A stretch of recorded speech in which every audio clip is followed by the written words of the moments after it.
My daughter is disabled, and you're parked in a disabled car parking space. Nice to meet you. Right, yeah. So I was wondering if I could have this space because you don't seem to have a disability, so You can see, but it's disabled. right. Yes, My daughter is properly disabled, so we would okay. like to park. Well, I'd like to park here, so we've No, got you easier. can look for another no, but parking. we've got easier access to the doors there. I think you're wasting your time. Go to I think another parking. I think you're lying.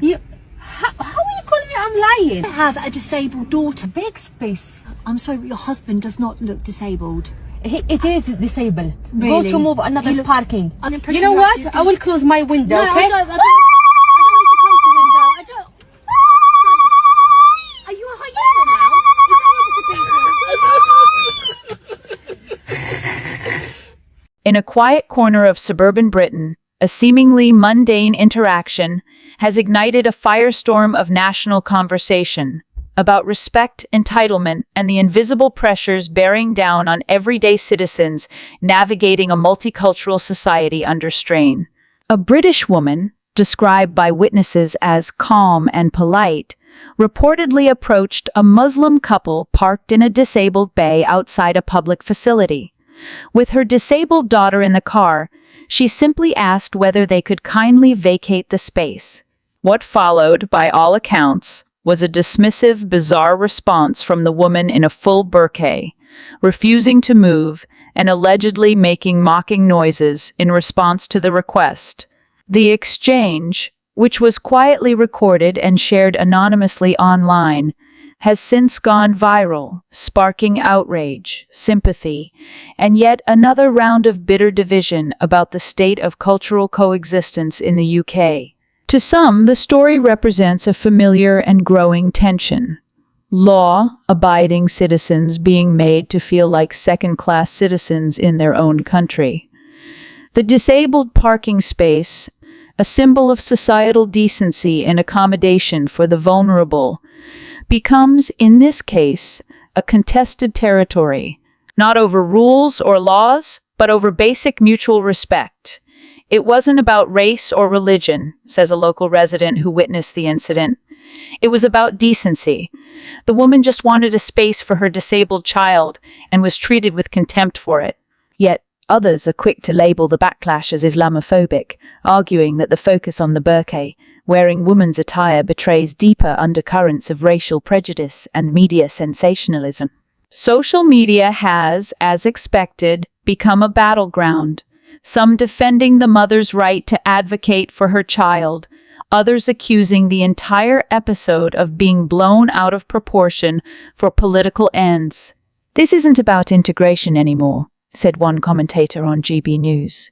"This is about inversion, where the people who built this society, who follow the rules, are being treated as the problem, while imported arrogance is given a free pass." Indeed, the question many are now asking is simple. If the roles were reversed, if a white British woman had refused to move for a disabled Muslim child, would the outrage not be louder, swifter, and far more culturally loaded? Critics of multiculturalism argue that this is the natural outcome of a doctrine that celebrates division over unity, where shared civic behavior, like respecting parking rules or showing basic human decency, is no longer assumed but relativized. In Parliament, the silence is deafening.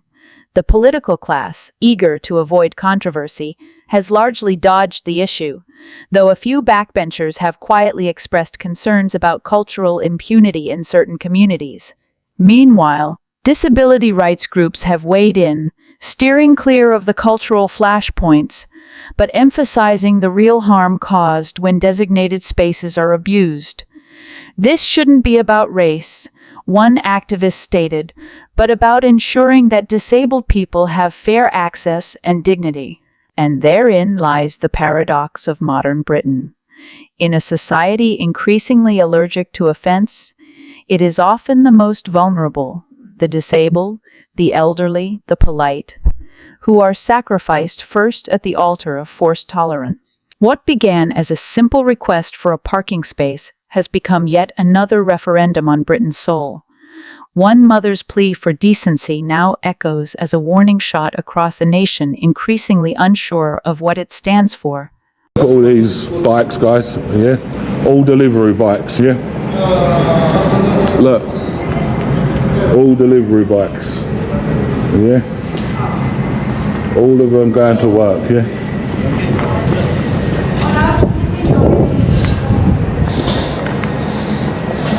More delivery bikes, look.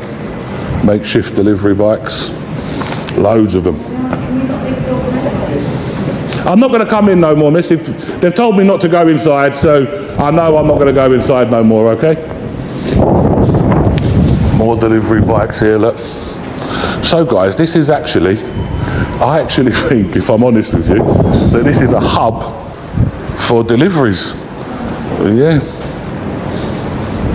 This is unbelievable, this is. There's loads of them. Scooters, mopeds, shopping trolleys.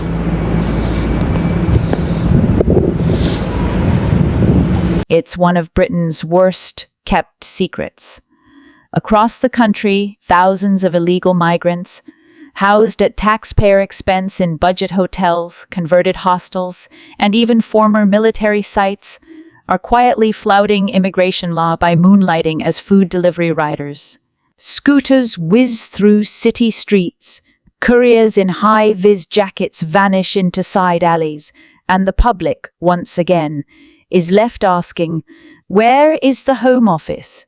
According to multiple whistleblowers and leaked reports, the government is well aware that a significant number of asylum seekers and illegal migrants, currently in taxpayer-funded accommodation, are engaging in undeclared work. Most commonly, they sign up to food delivery platforms like Uber Eats, Deliveroo, or Just Eat using fake documents, borrowed accounts, or identities purchased on the black market. Yet despite clear legal violations, enforcement is virtually non-existent.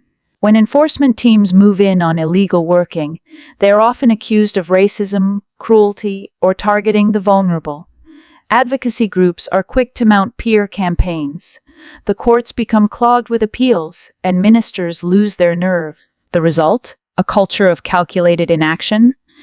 Meanwhile, the British taxpayer picks up the bill, not just for the free hotel rooms, daily meals, and spending allowances, but for the erosion of wages and legal protections in the gig economy. How can a British delivery rider compete when a parallel workforce operates tax-free and regulation-free with the complicity of the state? And the tech giants aren't innocent either. Companies like Deliveroo and Uber Eats have built models that thrive on deniability. Their platforms are riddled with account renting, where legitimate workers sublet their profiles to others, often for a cut of the pay. It's a loophole they know exists, but pretend they can't control. They should be fined heavily. But that would require a government with the backbone to challenge corporate malpractice and immigration fraud at the same time. Instead, the Home Office lurches from scandal to scandal to scandal, distracted by headlines while lawlessness festers on the street. The quiet collusion between weak governance, tech platform loopholes, and illegal labor has created a shadow economy, and ordinary Britons are paying the price. It's a betrayal of working-class communities who bear the brunt of wage suppression and public service strain. It's a betrayal of legal immigrants who followed the rules. And it's a betrayal of national integrity. The solution is clear. Anyone found illegally working while housed by the British taxpayer should be deported without delay. The companies facilitating this system, knowingly or through negligence, must face financial consequences that make it impossible to look the other way.